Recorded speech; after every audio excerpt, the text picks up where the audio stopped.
नमस्कार. आजच्या व्हिडिओमध्ये आपण पर्सेंटेज कसे काढायचे ते पाहणार आहोत.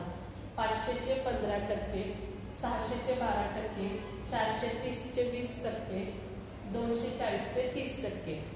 तर 500 गुणिले चे म्हणजे गुणिले आणि 15% म्हणजे 15/100. मग हे दोन्ही शून्य कट होतात आणि 15 आणि 5 चा गुणाकार करायचा. 15×5 = 75. त्याच पद्धतीने 600 गुणिले 12/100. दोन शून्य कट होतात. 5×7 = 72 म्हणजे 72%. 430 गुणिले 20/100.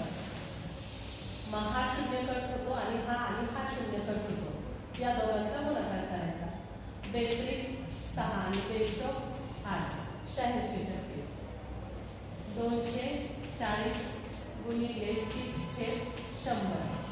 यामध्ये पण दोन शून्य कट होतात आणि 24 आणि 3 चा गुणाकार करायचा. 3 चौक 12, कॅरीवन 1, 3 दुणे 6 ने 6, 72%. अशा पद्धतीने आपण पर्सेंटेज काढू शकतो. थँक्यू.